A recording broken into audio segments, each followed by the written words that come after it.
Time now for sports on 104.7 The Cave. Here's Ned Reynolds. Mike, the intern, Ned Reynolds, in the studio on a Thursday morning. I've got my jersey on. Ned's got his jersey on. It is opening day. And everybody, I'm sure, is happy other than the fact that it's a week late. Now, a week late, folks, really, back in the old days, this would be a week early. But this year it's a week late because of the nonsense that they had back at the start of the year that never needed to happen, and I think has caused a lot of ill feeling in Major League Baseball. But over and above that, the season will be played, starts today, except in New York and in Minneapolis, where the games have been inclement weather. Here in Missouri, though, everything is go. The Cardinals and Royals both opening up at home at the same time.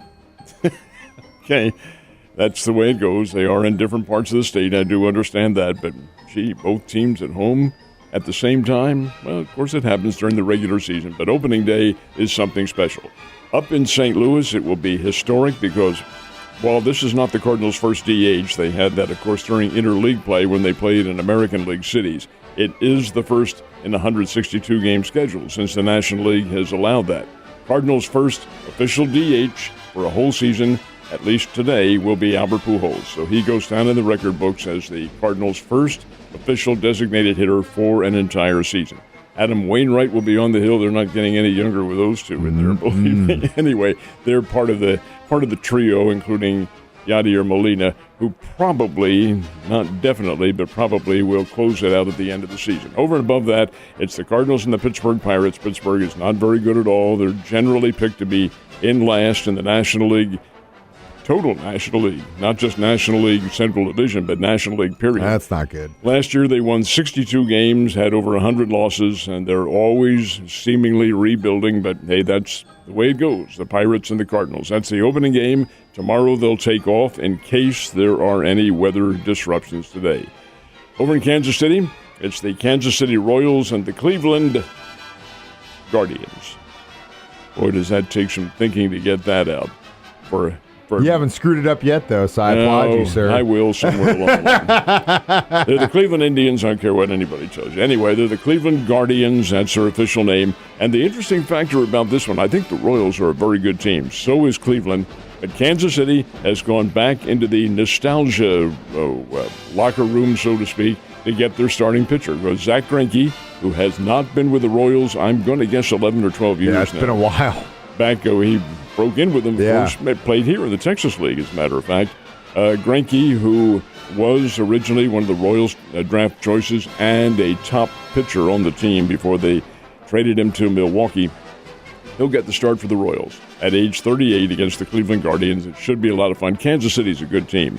Are they a contender for a championship? Probably not yet, but I think they will be. Bobby Witt Jr. will be in the starting lineup. He is a superstar in the making. They have some very, very good component parts on this team, so it'll be very interesting to see what happens. I'm just glad we're back to opening day. I know you're asking yourself, as I mentioned in the beginning, what jerseys are you wearing? Well, I've got my Cardinals jersey. Ned's jersey is a blazer. I do want to tell you, though, there's a very interesting note to these opening games, too. This is a little unusual in Major League Baseball. There are tickets available at almost every locale. I'm not surprised there. Why is that? Well, it's a week late, number one, so your schedule's disrupted. But number two, I'm telling you, folks, they made a big mistake with that contract dispute that went on. That does not sit well with the American public. Well, they're going to have to eat that cake one way or another.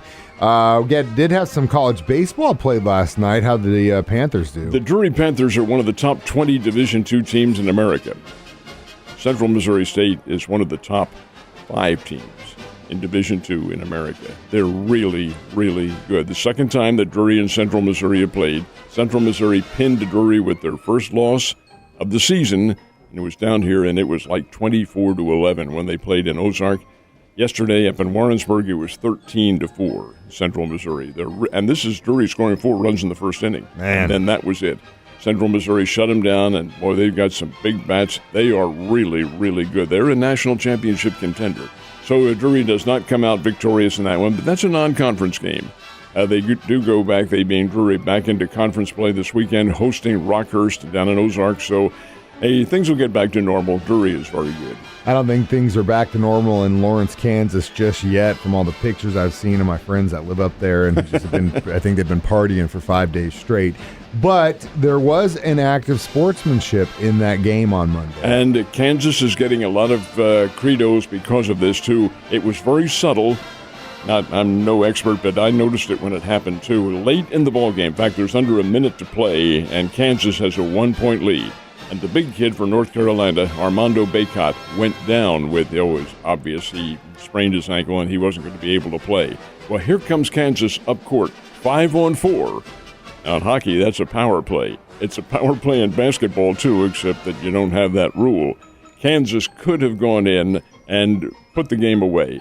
They didn't. The guard came up court, crossed the midcourt line, and slowed it down, gave Bacot time to get up and get back into position.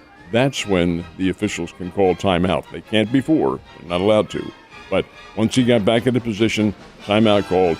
Great act of sportsmanship by Kansas. It really was. But it's also one of those things where you want your team to win. You want them to win, and you don't want any questions hanging over your head like, well, they could have done this differently. You don't want that. You just want to win. Ned, taking off our jerseys, and now we put on the jackets. I've got a green one. Ned's got a gold one. Masters kick off this week. And what's the conditions like in Augusta? It looks like it's going to be pretty good. Today, or actually earlier this morning, they had some rain. But it looks as though it's going to be pretty fair now. Over the weekend, some of that cold air that's coming in here is going to be filtering into Georgia. Now, everything is relative because this is South Georgia and close to the coast, so it may not be quite as bitter as it is here.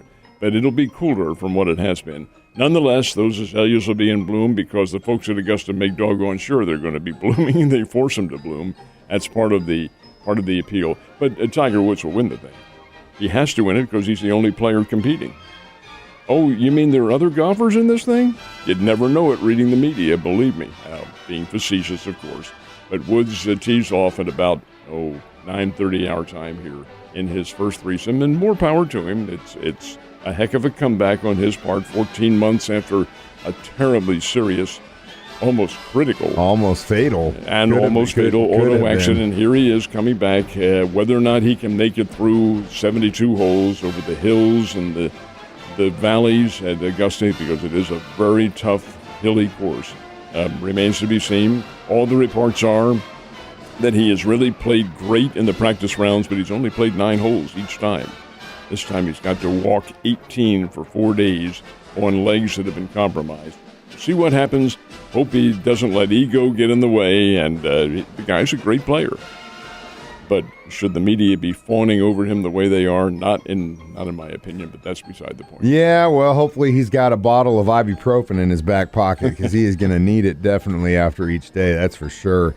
So, we make the joke that certain sports, hockey, baseball, and probably football, every team almost gets into the playoff. You could definitely say that about the NBA. So if a team doesn't make the playoffs, that's bad times, big time. And the Lakers not going to the playoffs. And that's laser point shot of criticism coming their way from everybody, and this includes many of the players in the NBA. They said, how can this be? This team was picked to battle for an NBA championship. What is this? You've got guys like LeBron James, Carmelo Anthony, Russell Westbrook, Dwight Howard, all on that team. Do you know what they all are? Old. And injuries and ability to sustain things during the course of an 81-game season catches up with you. One of the players said yesterday, hey, flaming out in the playoffs, that can happen. But not even making the playoffs? Shameful. And that is exactly what's happened to the Lakers. They do not qualify, and this is a team picked to contend for an NBA national championship. You have one of the best players of our era, LeBron James, playing for you, and you collapse like this. Yes, the criticism has been huge and probably merited because this is a team that really underachieved. NBA's kind of been in the process of changing the guard for a little bit too, so we'll see. But like I said, everyone gets to go to the playoffs in the NBA, and if you don't, that means you bad. Did not do very good. So, Notre Dame fans, love them. They are very passionate about their team. But when you piss them off, oh, dear Lord. And they are.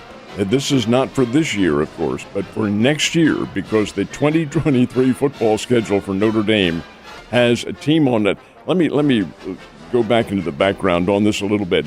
Almost, now I can't say every team because Notre Dame doesn't. Southern Cal doesn't. UCLA doesn't. There are other schools that do not. But many Division I or FBS teams have FCS teams, 1AA teams, one game on their schedule. The Bears, for instance, playing Arkansas this year, played Missouri in the past. They play a Division I team virtually every year. Last year was Oklahoma State, and the Bears almost beat Oklahoma State.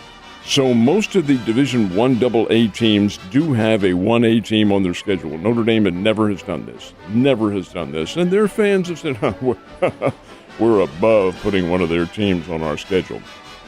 Except that in 2023, Notre Dame does have a 1AA team. It's Tennessee State out of Nashville, historically black college, but in the Ohio Valley Conference. Tennessee State, for instance, where Dana Ford coached in basketball before he came here to Missouri State. All right, Tennessee State is going to play Notre Dame in the second game of the season next year. And their Notre Dame fans are saying, heresy, you can't have this. Notre Dame opens the season next year, the 2023 season, in Dublin, Ireland. Going to play the Naval Academy in Dublin. This is a game that was originally scheduled back in the pandemic, and they had to postpone everything. So they're going to make it up next year, and then Notre Dame comes home to play Tennessee State. Oh, my goodness, the fans are in an uproar. Why? Come on, give them a payday. That's what the FCS teams need, for heaven's sake. But oh no, they can't see it that way. We're above something like that. I don't like that. I don't like that attitude at all. But when you have an attitude like that, karma sometimes is a wheel and will come back and get you. So we'll see if Tennessee State can get the dub against the Fighting Irish on that day. Ned, you have a great day. Get that puffy jacket back on.